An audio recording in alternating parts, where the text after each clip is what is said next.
સદગુરુ કબીર બીજક બસંત છે માય મોર માનુષા અતિરે સુજાન बड़ी बोर उठ झाड़न बाड़ू बाड़ो खांच ले गोबर काड़ू बासी भात मनुष्य लिहल खाए बड़ो घैल लिए पानी को जाए अपने सैया की मैं बांधूंगी बाट ले बेचूंगी हाटों हाट कहें कबीर ये हरि के काज जोई या के हिए रहे कानी लाज।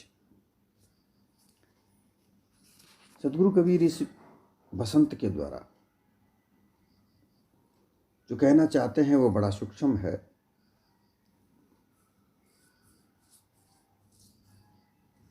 ये एक लड़की है जो अपनी माँ से कहती है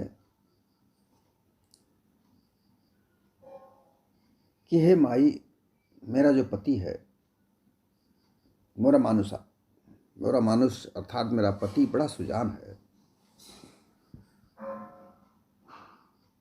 बहुत ही सुंदर है, सुजान, अच्छा जानकार है, चतुर है, समझदार है, क्योंकि वो घर के सारे काम काज करता है, धंधा करता है।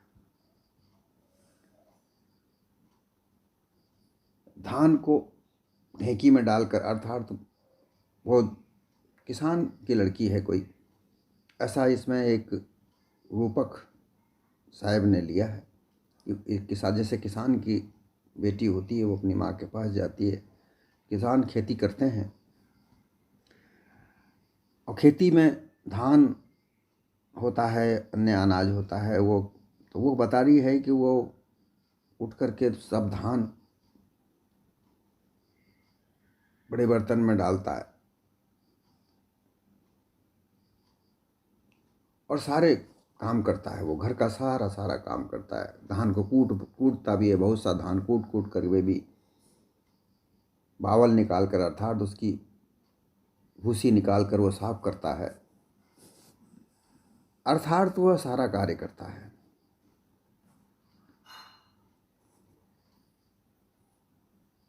अब ये सिद्धांत में देखा जाए तो ऐसी स्त्री कौन है और उसकी माँ कौन है और उसका पति कौन है।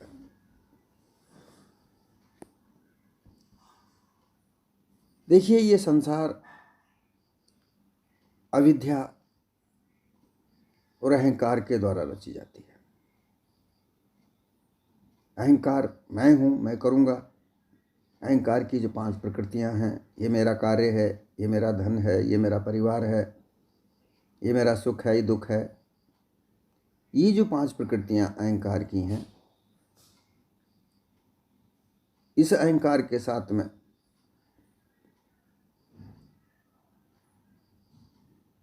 और माया लगी होती है। माया के साथ ये सारे संसार का ताना बाना बुनते हैं। अविद्या और अहंकार का जो पुत्र होता है वह अज्ञान होता है। ये अज्ञानता इस संसार में रचकर सारे भोगों का, विषय भोगों का भोग करने का प्रपंच रचता है। क्योंकि अज्ञान जो होता है वह सब सुख चाहिए, दुख नहीं चाहिए, वैभव चाहिए, सुख समृद्धि चाहिए, 5 विषयों का भोग चाहिए, ऐसी वृत्ति इसकी होती है ज्ञान की। काम, क्रोध, लोभ, मोह, लोभ, ये सब इसके भाई होते हैं, इसके साथ लगे हुए होते हैं और ये सब लग करके कार्य करते हैं। इस अज्ञान के साथ में मति लगी होती है। मति, यह मति, अज्ञान और मति दोनों पति पत्नी हैं। अब ये मति बुद्धि की पुत्री होती है। चित्त की 5 प्रकृतियां हैं: धृति, मति, स्मृति, संतोष, क्षमा। ये 5 बच्चे, 3 पुत्रियां और 2 पुत्र।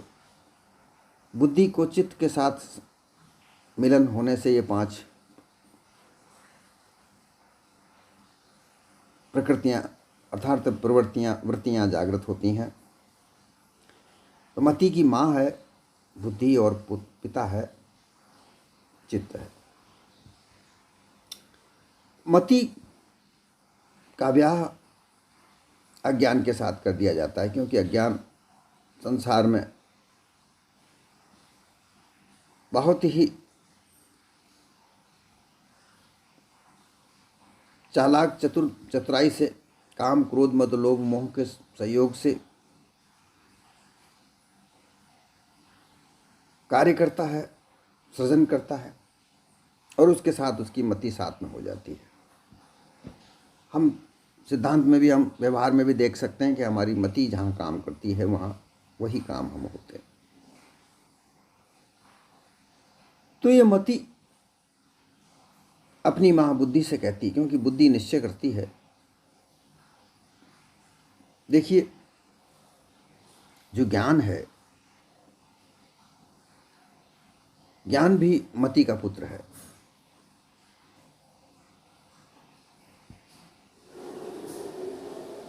अब मति का पति जो है अज्ञान है। ज्ञान होते ही और अज्ञान मर जाता है। एक जगह कहा जाता है कि सुहागन में तो हो गई जब से मरा मेरा भरतार। ये जो मति होती है, इस अज्ञान के साथ लगकर कुमति बनी होती है, और जब इसको ज्ञान की प्राप्ति हो जाती है तब यह सुमति हो जाती है, अर्थात सुहागन की तरह रहने लगती है। ज्ञान उदय होते ही अज्ञान मर जाता है, अर्थात तो अपने पिता को ही सबसे पहले मारता है। तो जब तक ये ज्ञान प्राप्त नहीं होता तब तक ये अज्ञान के वश में रहती है,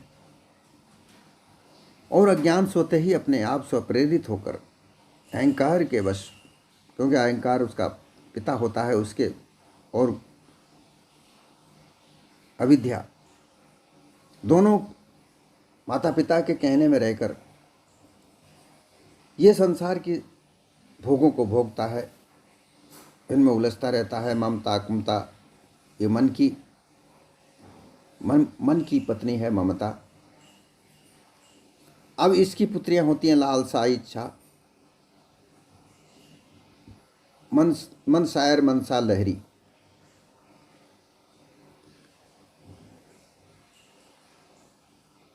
मन की स्त्री होती है मनसा, और फिर पत्नी, मनसा पत्नी होती है मन की, और फिर इसकी पुत्रियां लालसा, वासना, इच्छा, ये इस तरह की पुत्रियां हैं। तो अब अगर मनसा की बात कहें तो मनसा मन पुरुष है, पुरुषवाचक है। यहाँ स्त्रीवाचक होना चाहिए, तो स्त्रीवाचक बुद्धि है, और उसकी पुत्री मति है। वह मति अपनी माता से कहती है कि हे माता, मेरा पति बड़ा अच्छा है, बहुत ही समझदार है, बहुत चतुर है, वो अपने आप सारे कार्य करता है। अब ये मति योगियों में भी होती है, यही मति ब्रह्मज्ञानियों में भी होती है, यही मति भक्तों में भी होती है, यही मति विषय वासनाओं में लिप्त लोगों में भी होती है, गृहस्थियों में भी होती है, भोगी लोगों में भी होती है। सब में यह मति कार्य करती है। तो जहाँ भी है, जहाँ अपने अपने हिसाब से, जहाँ भी वो जैसी जैसी भक्त, योगी, ज्ञानी, गृहस्थी, भोगी, उनमें उनके जैसा जैसा उनका व्यवहार है उसी तरीके से वो बात करती है, और अपनी मति से उसका निश्चय करके, क्योंकि जो बुद्धि है वो निश्चय करती है, योगी का योग से निश्चय करती है, ब्रह्मज्ञानियों का ब्रह्मज्ञानी का आधार पर निश्चय करती है, भक्तों का भक्त के आधार पर निश्चय करती है। और चूँकि माँ उसी आधार पर निश्चय करती है, उसी से इस मति को संस्कार मिलते हैं और वो उन्हीं के आधार पर अपने पति को, और उसी तरह से उसका जमाई जो अज्ञान है वह भी उसी के आधार पर वह भी लगा रहता है। ज्ञान तो वहाँ उत्पन्न ही नहीं हुआ, उसी के आधार पर वो अपनी अपनी जगह पर, वो हम अपनी माता से कहती कि मेरा पति बड़ा समझदार है, चतुर है, सुजान है। बड़ी बोहर उठ आंगन बाड़ू, बाड़ू अर्थात बुहारता है, बड़े सवेरे उड़ जाता है, अर्थात ये अहंकार। देखिए 3:30 बजे सबकी नींद उठ जाती है। नींद अग्नि तत्व की है। सुबह उठते ही जब भी नींद खुलती है, उठते ही ये अज्ञान अपने कार्य में लग जाता है, सांसारिक कार्य में, क्योंकि इसका जो संबंध है संसार से, मोह है।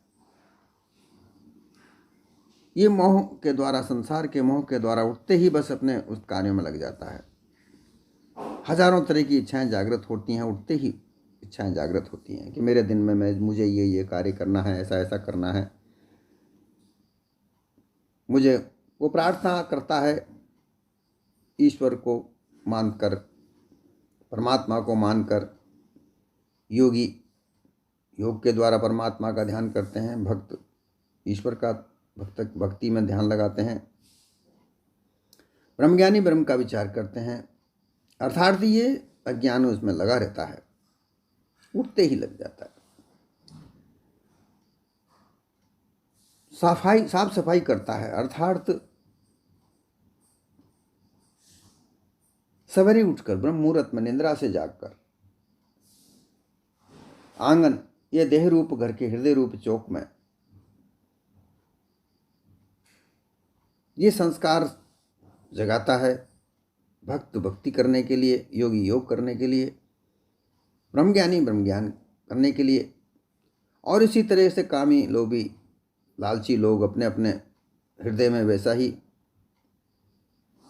इच्छाओं को जागृत करते हैं, अर्थात साफ सफाई करते हैं, अर्थात प्लानिंग करते हैं कैसा कैसा कौन कौन सा कार्य क्या क्या करना है, उसकी सब रूपरेखाएं बनाते हैं। बड़ो खांच ले गोबर बा काड़ू, खांच बहुत बड़ा गोबर उठाने का बर्तन, तसला जिसे कहते हैं, गांव में रहते हैं जो बांस के बने हुए होते हैं, टोकरा, उनको उठाता है और वो गोबर उठाता है। अर्थात गोबर उठाने का मतलब है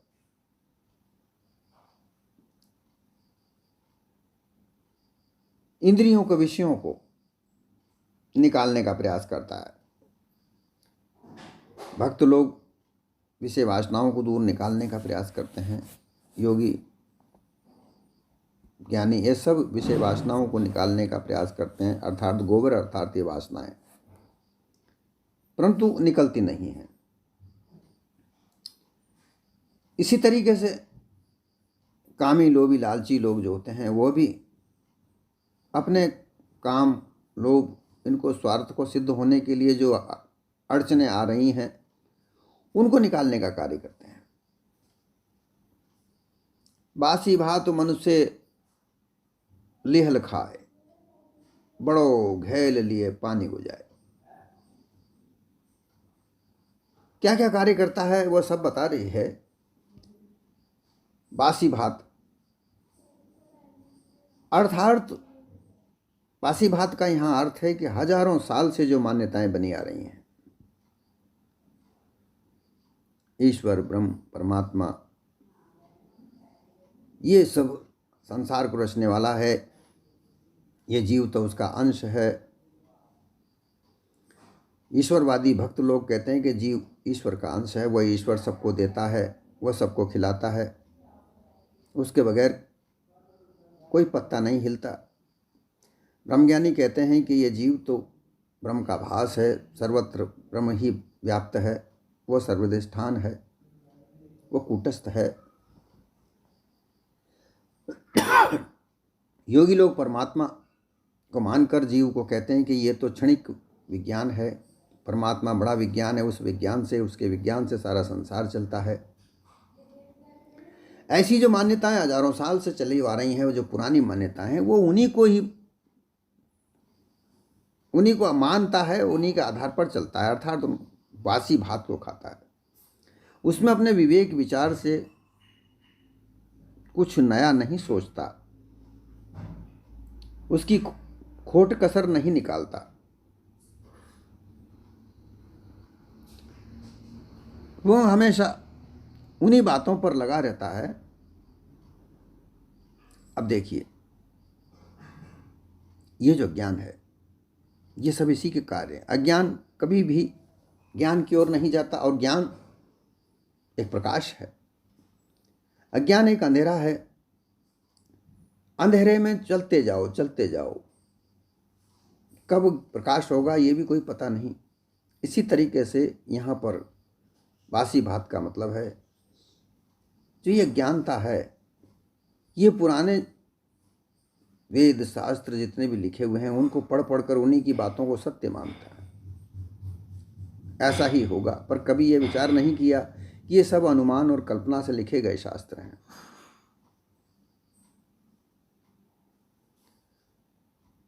सभी जानते हैं कि मानव जीवन पशुआ कर्मों से निकलकर, जंगली अवस्थाओं से निकलकर इस मानवता में आया है, और जब से मानवता में आया है, इसने अपना विकास स्वयं किया है। जो भी विकास आज हम देख रहे हैं, वह सब इस मानव ने ही किया है। इसके विकास में कोई कहीं से कोई ईश्वर या कोई ब्रह्म या कोई परमात्मा आकर के किसी ने नहीं बताया,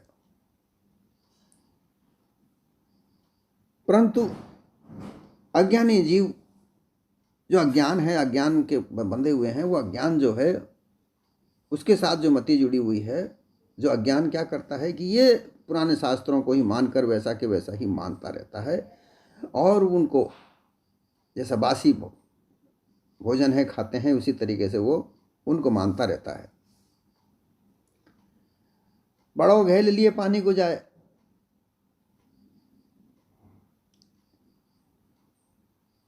और जगत की सत्ता संपूर्ण है, व्यवहारिक सत्ता, परमार्थिक सत्ता,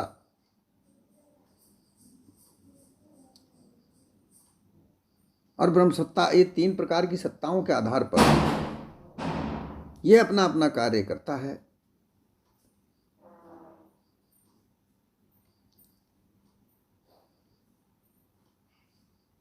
और ये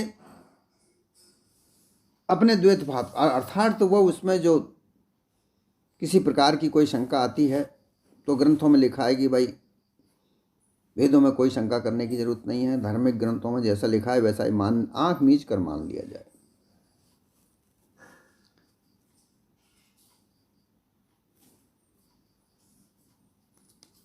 और उस अज्ञान को ही वो पीता है, अर्थात उसमें रमता रहता है अनादिकाल से चराचर।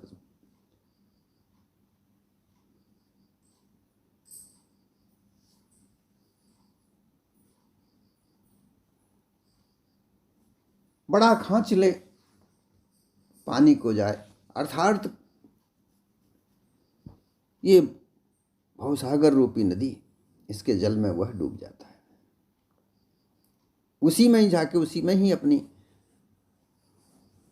उसमें ही लगा रहता है, वहां से भर भर कर लाता है, अर्थात बहुबंधनों को बांधता है, बहुबंधन के बंधनों में बंधा रहता है, और अंत में भ्रम धोखे में पड़ा रहकर, ऐसा मेरा पति है जो कहीं और नहीं सोचता, इतना समझदार है कि वो सारे कार्य अपने आप से करता रहता है।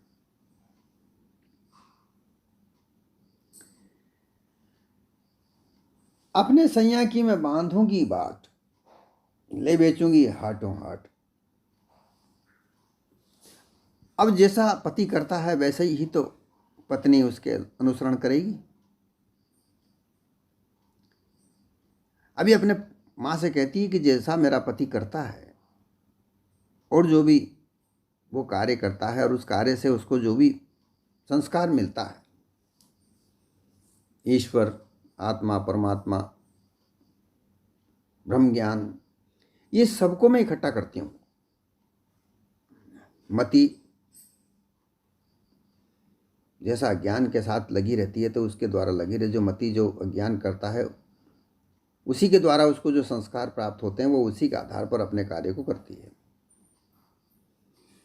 वो कह रही है अपने पति की मैं बांधूंगी पाठ, अर्थात जो वो मेरा पति जो कार्य करता है उस कार्य से जो भी कुछ मिलता है मैं उसी को ही बांध कर रखूंगी और उसका प्रचार जगह जगह करूंगी।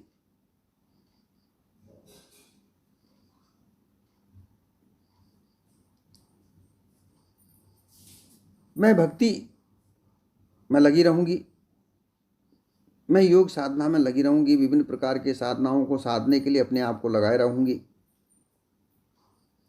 ब्रह्म ज्ञान को प्राप्त करती रहूंगी और सबको और भी लगाती रहूंगी। पाठ, प्रेम भक्ति, नौदा भक्ति, सारे संसार में मैं नौदा भक्ति, प्रेमा भक्ति, भजन कीर्तन, गुण अनुवाद, कथा वार्ता, यश कीर्ति वर्णन करते हुए मैं सारे संसार में विचरण करूंगी। ब्रह्म ज्ञान का सारे संसार में हाटों हाट जगह जगह प्रचार प्रसार करूंगी, योग ज्ञान का भी मैं प्रसार प्रसार करूंगी।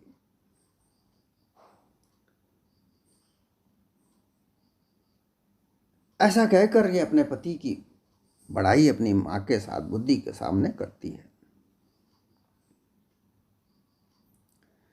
अब इसमें अलग अलग योगी योग करते हैं तो उनकी जो योग क्रियाएं होती हैं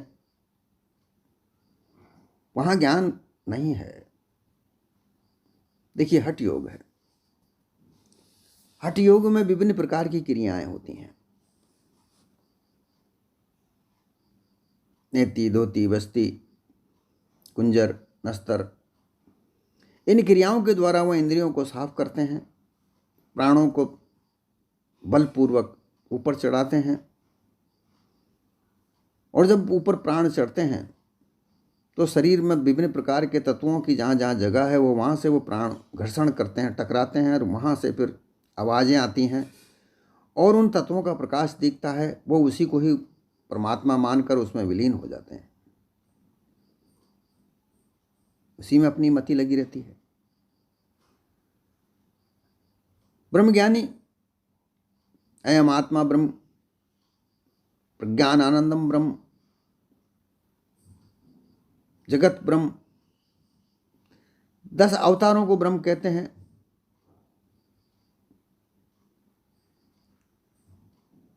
आत्मा को ब्रह्म कहते हैं,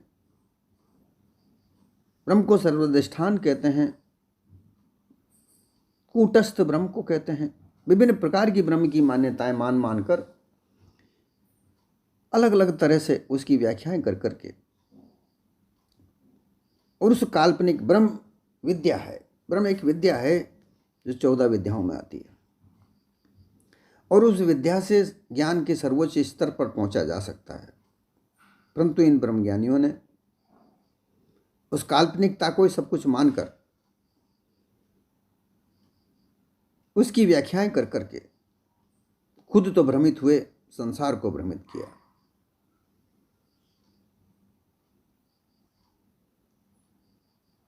भक्ति करने वाले लोग, योग करने वाले लोग, ब्रह्म ज्ञान का विचार करने वाले लोग, कामी, लोभी, लालची, गृहस्थी, ये सब की मति अपनी अपनी जगह पर उन्हीं संस्कारों में लगी हुई रहती है और अपनी माँ बुद्धि से निश्चय करती है, क्योंकि बुद्धि निश्चय करती है और इसी के आधार पर वो बुद्धि अपना निश्चय करती रहती है।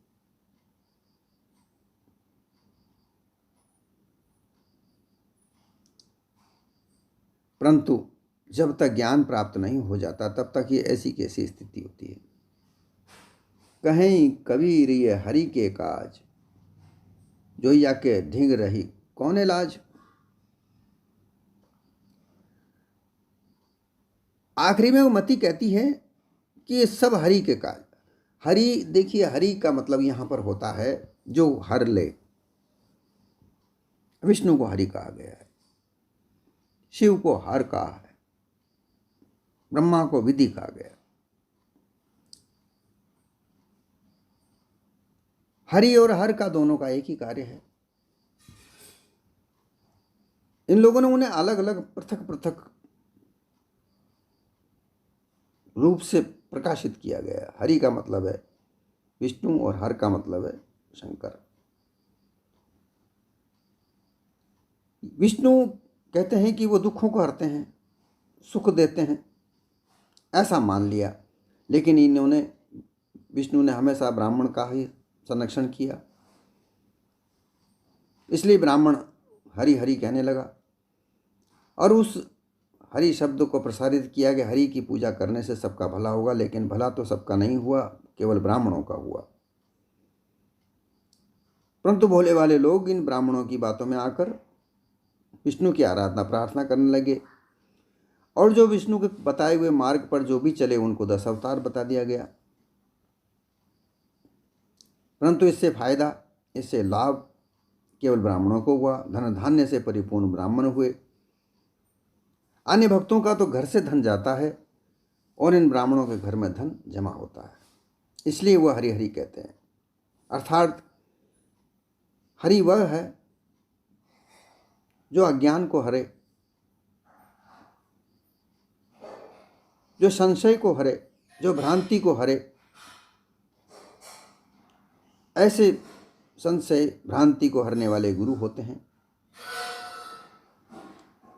और ये हरि तो मायावी हरि है।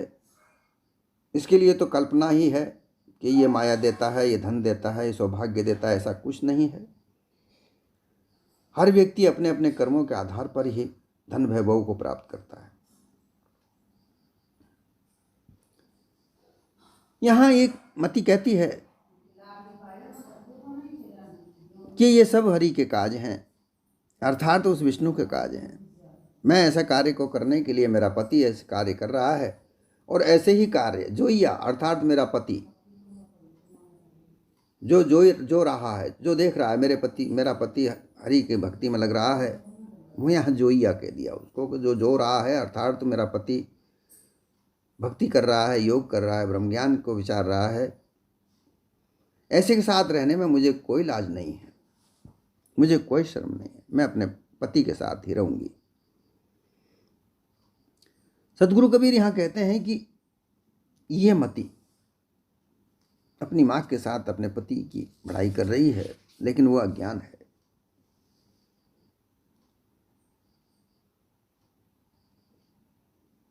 ऐसे हरि के साथ लगे हुए हैं जो विवेक, वैराग, विचार, बुद्धि को हरण करता है, कल्पना में उलझाता है। ऐसे पति, ऐसे को मालिक मानकर इसका पति लगा हुआ है।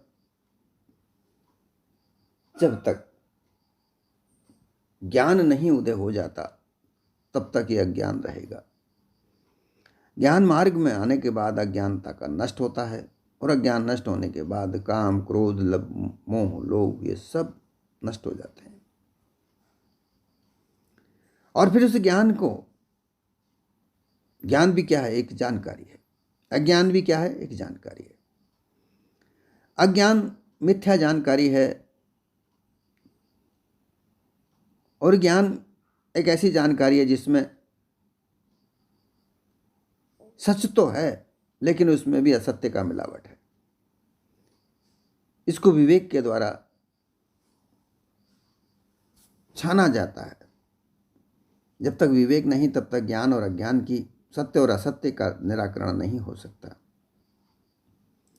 इस ज्ञान को विवेक के द्वारा छान कर, विचार कर, जो सत्य है उसे रखना चाहिए और असत्य का त्याग करना चाहिए। सत्य को धारण करे, असत्य का त्याग करे, यही सत्य का संग है। और जब अज्ञान नष्ट हो जाता है तो यह मति अपने पुत्र ज्ञान के द्वारा सत्संग में जब लगती है तब फिर इसकी जो ये मान्यता जो अपनी माता से वो कह रही होती है, ये इसकी मान्यताएं बदल जाती हैं और फिर वो अपने माँ से फिर कहती है कि मुझे सत्य यथार्थ ज्ञान प्राप्त हुआ, अब मैं सुहागन हुई, अब मैं सुखी हुई, अब मेरे पास कोई दुख नहीं है।